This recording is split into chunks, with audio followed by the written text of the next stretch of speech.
Chers internautateurs et internautatrices, bienvenue dans cette Tic Tac TV où nous allons nous foutre sur le coin de la gueule avec monsieur Patrick Doya. Comment ça va bien, Patrick? Ouais, je suis prêt. Tu es prêt? Je dis qu'on va se foutre sur la gueule parce que j'ai dans les mains une petite boîte qui répond au nom de Antique Duellum. Donc ça va être un duel antique. Ouais. Et chacun le sait, dans l'Antiquité, on aimait se foutre sur le coin de la gueule à coups d'épée, de masse et autres instruments contendants. Ouais. Ça va être le cas? Entre autres. Entre autres. Donc c'est un jeu de Mac Gerdts, qui avait fait le Antique, le plateau avec la petite roue, là, c'est le champion de la roue, qui était un super jeu à 3 ou 4, jusqu'à 6 on pouvait aller. Ouais. C'est un jeu qui a été sélectionné pour les Trick Track d'or il y a 2 ans, je crois, un truc comme ça, non? Plus que ça. Ça va au moins 3-4 ans. 3-4 ans? Ouais. Ah, déjà, le temps passe trop vite, mais nous ne vieillissons pas, mon cher Patrick. Et là, il nous a sorti la version à 2 joueurs. Ouais. Et c'est une version qui a été éditée au départ par PD Games. Et les jeux, c'est les jeux de PD. Voilà, c'est ça. Et comme vous aimez bien ça chez Ouya, vous les faites. Voilà. Édité en français, avec marqué Ouya juste là, ici, là. Donc c'est un jeu à 2, à partir de 12 ans. Ouais, ça faut être raisonnable. Et c'est de 60 à 90 minutes, donc on est quand même dans du raisonnable plus. Ah ouais, là, c'est du jeu pour joueurs qui est plus simple que l'antique en fait initial. Ouais. Plus riche mais plus simple, c'est assez fort. Mais ça n'empêche que ce n'est pas à mettre entre toutes les mains. Et là, c'est entre les nôtres et on va voir ce que ça va te donner. Cette boîte, j'en ai pas besoin parce que tu as déjà mis tout le matériel en place. Et vrai. Mon Dieu, qu'il y en a du matériel dans cette petite boîte. Combien coûte-t-elle d'ailleurs pour avoir tout ça? Moins de 40. Moins de 40. Mais il y a du pion en bois en forme de bateau, des meeples, de l'argent, des cartes partout. Des temples. Des temples, des trucs absolument incroyables. Des cartes vierges. Des cartes vierges qu'on va pouvoir sacrifier. Oui, sur l'autel de la créativité. Ouais, ah ouais, d'accord, on va pouvoir inventer ce qu'on veut dessus. Donc ça, c'est la règle, entièrement en français. Ouais. Donc elle fait quelques pages quand même. Traduite par elle est très aérée. Imprimée quoi? Traduite par Laurent Coste. C'est un très ancien joueur de Ouya qui est professeur et qui traduit bien. Voilà, et bien sûr, une petite fiche qu'elle a. Tu me disais, là, il y a toute la règle en fait. Ouais. La mise en place d'un côté et synthétisée. Pour relire, pour être sûr d'avoir relu, j'ai relu que ça suffit, il y a tout. De l'autre côté, il y a tout ce qu'il faut pour mettre en place. D'accord. Et en plus, il y a également 3 cartes, je ne sais pas. Mais voilà. Je vais les montrer. Là, il y en a une qui est ici. C'est une aide de jeu. Les différents éléments de la roue, parce qu'évidemment, il y a une roue. Okay. Elles sont bifaces, identiques de côté parce que c'est en français, parce que sur la version allemande, il y avait la version anglaise de l'autre côté. Là, tu as fait français-français. Et il y a une autre carte qui indique ce que l'on peut faire. D'accord. Et l'autre carte également, ce qu'on peut faire. D'accord, donc en voilà, fait, avec ça, tu as toute la règle. Quelqu'un a lu ça, il connaît par cœur. Si on n'a pas joué pendant 6 mois et qu'on s'en a oublié, on relit ça avec les petites cartes, on peut tout recommencer. Et nous, quand on explique la règle, on l'explique en suivant ceci et pratiquement les gens peuvent jouer. Eh bien écoute, on va bien s'en rendre compte puisque moi, je t'avoue franchement que je n'ai absolument pas regardé de quoi il était question. Donc je suis vierge de tout ressenti ou toute appréhension. Je vais poser ça par devers moi. Enfin, gardez ça quand même. Ouais, il y a aussi un petit cadeau également avec, qui a un agenda, un almanach qui raconte les guerres puniques. Entre Rome et Carthage, et également les guerres entre la Grèce et la Perse. Tu vas me dire, mais pourquoi la guerre entre la Grèce et la Perse? Mais pourquoi? Parce qu'au dos de ce plateau que je ne montrerai pas maintenant, n'insistez pas, il y a ici la Grèce, là la Perse, et ils sont également pas mal foutus sur la gueule. Donc on peut jouer avec et donc, une nouvelle en fait, il y a 2 cartes. Comme dans l'Antique, il y avait également 2 cartes avec Rome, l'Empire d'Occident et d'Orient, et là, il y a également 2 cartes. Donc voilà, donc un peu de culture au milieu d'un jeu du ludique. C'est plutôt pas mal, je devrais dire. Tiens, ça met bien dans je vais te le mettre là-bas. Alors j'ai envie de dire, Patrick, comment donc est-ce que on joue à cette chose, s'il te plaît? Tu vois, je m'en frotte les mains parce que je sens que ça va me plaire. Ça devrait. On a joué à Rome contre Carthage. J'aime beaucoup être Carthage, je ne sais pas pourquoi. Ah ouais? Je ne sais pas. Ma mère est née en Alexandrie, mais c'est vachement plus loin. Mais je m'identifie vachement à Carthage, alors que Rome, j'y arrive pas. Moi, j'aime bien Rome. Et bien, ça tombe bien. Donc, on a des légions. Donc, c'est ces petites choses-là, les petits pions. Alors, les miens sont blancs. Non, mais donne-moi les marrons pour les montrer à l'écran, c'est mieux. Et il y a également des galères. Ah, la galère. Voilà. On a également des remparts. Des remparts. Voilà.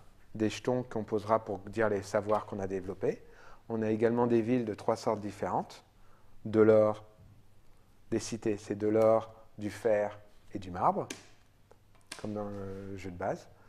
Et un pion qui nous servira à nous déplacer sur la roue, qui est posé sur la roue, vous verrez bien. D'accord, là-bas. On peut le montrer, mais c'est un pion, ça va bien. Ça ne sert à rien. Voilà. Et il y a également des temples qui sont blancs sur fond blanc. Ouais, mais ça, c'est des... C'est chouette. Ouais. Bon, on doit un peu voir, c'est un peu crème. Oui, voilà. On les voit, regarde. Et il y a également Hannibal et je ne sais plus quel empereur romain, quel général romain, mais qui joue dans une variante qu'on n'aura peut-être pas besoin de jouer ici. Je vous en parlerai en fin d'épisode. D'accord, ça me gêne, je vais le mettre là aussi. Voilà. Le but du jeu, c'est de réussir à gagner 9 personnages à notre cause. On commence avec 0 personnage. À chaque fois qu'on avance, quand on gagne un personnage, on avance sur cette échelle. Quand on arrive sur le 9, on a gagné. À chaque fois qu'on gagne un personnage, l'adversaire gagne une carte action. D'accord, c'est ce qu'elle a. D'accord, c'est les cartes, elles sont visibles. Quand on les gagne, on les pose visibles devant soi. C'est ces choses-là. Parce que c'est une chose importante, c'est un jeu qui n'a pas de hasard. Donc même si avec des cartes actions, vous savez exactement les cartes qui sont disponibles pour l'adversaire si vous gagnez les points de victoire. Et une fois qu'elles sont gagnées, elles sont encore posées, donc vous savez ce qui peut vous tomber sur la gueule si vous ne faites pas gaffe. Et si vous ne voulez pas que votre adversaire gagne des cartes, vous n'avez qu'à pas gagner de point de personnage. victoire. Ah, ça va être dur comme jeu, on va se regarder en chien de faïence. Oui, mais de notre côté, on en gagne. Également, sur certaines cases, il y a des remparts. À chaque fois que j'avance mon pion sur une case où il y a un rempart, je prends un rempart que j'ajoute à ma réserve devant moi. D'accord. D'accord. Qu'ajouterais-je? Comment on gagne les points de victoire? Donc, c'est en gagnant des personnages. On gagne des rois. Fais péter. OK. Un roi, c'est indiqué en dessous comment on le gagne. Il faut posséder 5 cités. On en a 3 au début, on en a 5, on gagne un roi, on en a 10, on gagne 2 rois. Un roi gagné, on ne peut plus le perdre. D'accord. Qu'est-ce qu'on va dire? Des temples. Ça, c'est les citoyens, ils construisent des temples. 3 temples, on gagne. Tu as une carte. Voilà, 6, etc. Pareil. On a également des navigateurs. Il n'y en a pas tant que ça, des navigateurs, je suis surpris. Ah oui, parce qu'ils 7 zones naviguées, une zone galère compte double. Voilà. C'est sur les plateaux, il y a des petits dessins, c'est ça? Des petites galères là, il n'y a pas de cité à construire. Par contre, quand on a installé une galère dessus, elle compte double. Donc si on a 3 bateaux comme ça, et 4, donc ça vaut 6, et un autre bateau ailleurs, ça nous fait 7. Un navigateur, sachant qu'il n'y a que 2 navigateurs. Donc, ah oui, d'accord. Stratégie, j'attaque par la mer. Il ne faut pas se freiner. Ben oui, mais en même temps, on n'a pas que ça à foutre. On a également les savoirs, parce qu'il y a également du développement ici. Il y a 5 savoirs différents. Et à chaque fois qu'on a un savoir, on gagne un savant.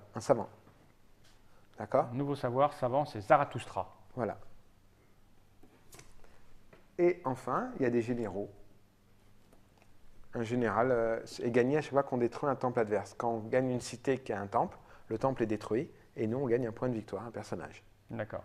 Voilà. Ah oui, donc construire des temples, ça peut amener l'autre à jouer. D'accord.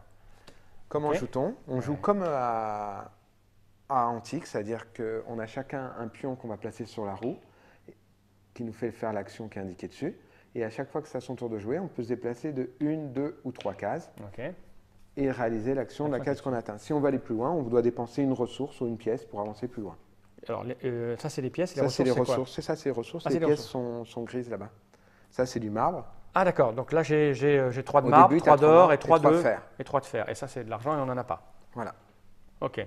Et après, chaque case fait faire quelque chose. Il y a les cases de développement, c'est or, marbre et fer.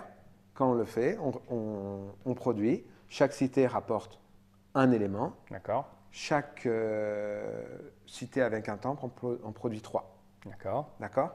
De plus, à chaque fois que je produis, quoi qu'il arrive, je gagne une pièce. OK. Ça, c'est fait. Ça, c'est les 3 cases. Après, il y a les cases sciences. Ouais, qu'est-ce que je vais faire? Science, oui. Vas-y. Science, c'est recrutement. Si on arrive sur une case science, on peut développer un des savoirs. D'accord. C'est dommage parce que j'ai peut-être intérêt de t'en parler un tout petit peu plus tard, c'est pas grave. Là, le premier joueur qui fait ce savoir-là paye 5 pièces d'or, le deuxième en paye 2. 6, 3, 7, 4, 8, 5. 9, 6. D'accord. Et quand je le fais, je pose dessus. Si je suis le premier à le faire, je gagne le savant. Tu arrives le deuxième, tu payes moins cher, mais c'est pas toi qui as découvert le truc. D'accord. Ok. Je reparlerai des différents savoirs après. Il y a également les cases. Et donc, on peut faire également du recrutement.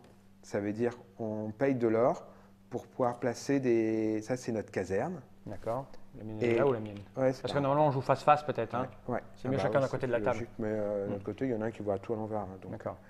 Donc, si je paye un or, je peux prendre une légion. Tu enlèves ta main, comme ça, il peut cadrer derrière avec cette caméra. Vas-y. Un or, une légion. 2 ors, une galère. Okay. Je peux en prendre autant que je peux payer. Okay. D'accord. Les pièces peuvent remplacer n'importe quoi. Les pièces peuvent remplacer. Voilà, c'est des joueurs. D'accord. Ok. Ok. Et qu'est-ce qu'il me reste à dire? Il y a les cases vertes là. Il me reste les cases Duellum. Ouais, tu n'en as pas parlé. On a fait tout le reste, il faut voir les choses en face. Ça c'est quoi? Templum, je n'ai pas parlé. Un templum, ça coûte 6 marbres. 6 marbres. J'ai le droit de placer un temple par cité que je possède. D'accord. D'accord. Sachant que ça coûte 6 marbres, plus une pièce temple une pièce par temple présent dans la région contiguë. C'est ça? Voilà, tout à fait. Une pièce par temple présent, que ce soit toi qui l'ai construit ou un adversaire. D'accord. Donc plus on a de temples, plus on ça devient dur d'en construire. Bah oui. D'accord. Ok. Et donc ça c'est dit. Et on peut également construire des remparts. Ce qu'on a là, ça coûte 1 or. Toujours dans cette case? Oui, c'est la même. C'est pour ça qu'il y a 2 symboles dedans. Il y a 2 symboles que rien du tout. Tu sais où?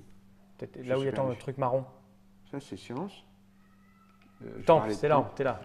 Temple, et il y a bien également posé les remparts. D'accord. Les remparts, on les gagne, comme j'en ai parlé, quand on gagne des points de victoire. Et quand on paye un marbre, on peut poser sous une cité. Ça augmente de 1 sa défense. D'accord. Les trucs sont bifaces. Ok.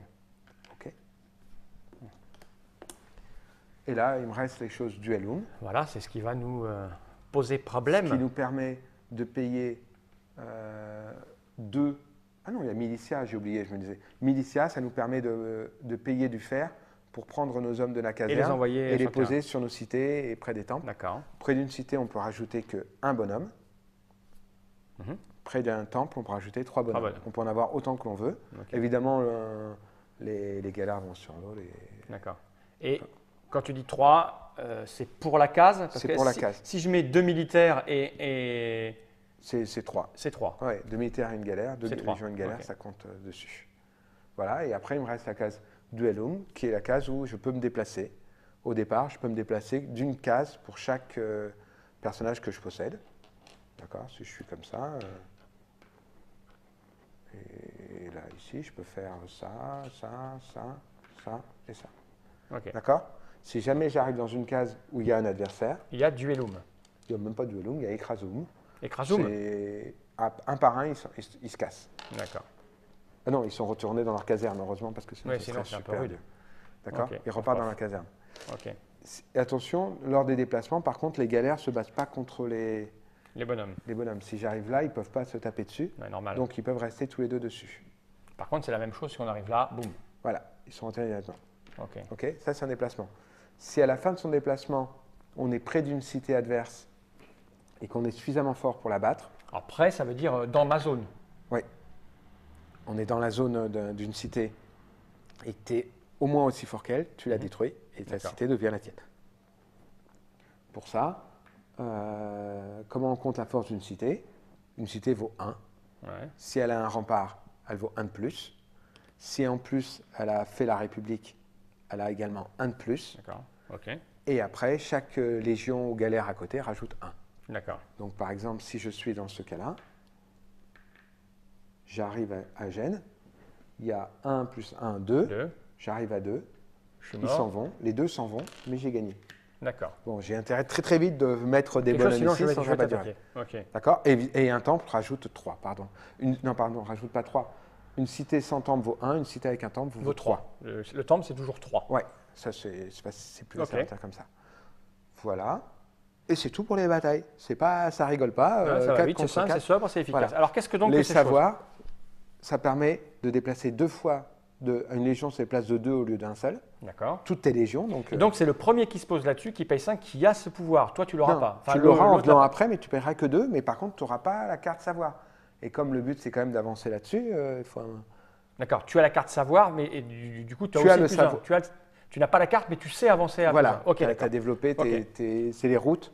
Et ça, c'est la boussole. La même chose pour les bateaux. Pareil, c'est la navigation, tu augmentes de 1. Plus 1 de construction. Là, en fait, à chaque fois que tu fais une production de quelque chose, tu as plus 1 en plus. Tu gagnes une production en plus. Okay. C'est-à-dire que si tu gagnes 5 or, tu en gagnes 6. Okay. Là, ça rajoute 1 à la défense. Si je gagne 3 ors et 3 marbres, j'ai 4 tu or. Tu peux pas parce que oui, c'est sur la. Ok, c'est vrai, c'est oula. Ok. La République, tu produis, donc ça rajoute 1 à la force de toutes tes villes.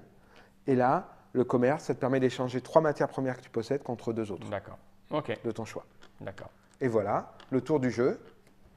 On se déplace sur la roue, on fait l'action dessus, et pour finir, on peut construire autant de cités que l'on veut. Les cités, on les construit n'importe où on a au moins une galère à soi, même si, ou une galère ou un bonhomme. Ou une légion, même s'il y a un autre joueur là dans ce cas-là. Je pourrais construire et toi tu pourrais construire. Ouais, c'est le premier qui. Qui est. Il y a une expression. D'accord.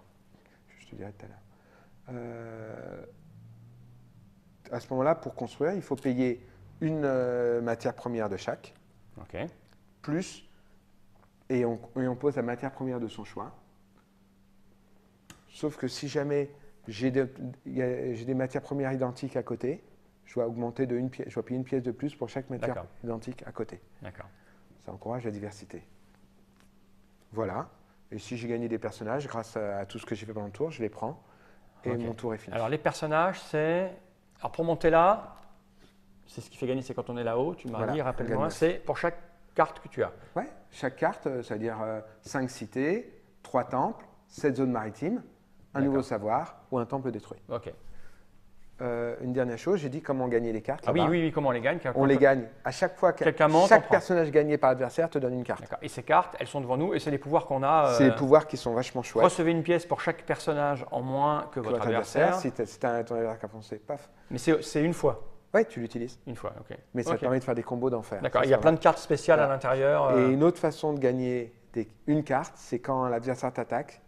Dans son tour, s'il détruit 3 cités, 1, 2, 3, 4, 5 cités, tu gagnes une carte. D'accord. Bon. Ok. Pour le moment, la règle m'a l'air pas compliquée. Après, c'est la stratégie, quoi. Après, tu vois bien qu'il y a des possibilités. Oui, il y a des tas de trucs à faire dans tous les sens là. Tant qu'on n'a pas joué et que ça n'a pas pris sa branlée, Tout à fait. On ne sait pas trop où on y va. Bon, tu as dit toutes les règles? Oui, je crois que j'ai tout dit. C'était Antique Duellum, donc expliqué par Monsieur Patrick. Et je te propose, Patrick, quand même pour que ce soit clair, parce que là je suis là, parce que j'ai l'air un petit peu absent, ou c'est parce que je suis en train de réfléchir à comment je vais faire pour te piler dans la partie qu'on va faire juste après ce générique. Tu crois pas? Ouais, tu es prêt? Je ne garantis pas la victoire. Hein. Ça risque d'être une vidéo, ceci dit, un peu chiante, parce que te connaissant, me connaissant, on ne va pas beaucoup se parler et on va beaucoup réfléchir. Ah si, je vais parler. Ouais, tu vas parler pour me déstabiliser, c'est ça? Ouais, et en latin. En latin, Mac Gertz. On se retrouve juste après pour une petite partie de Antique Duellum. Merci Patrick, à bientôt. À tout de suite. Générique.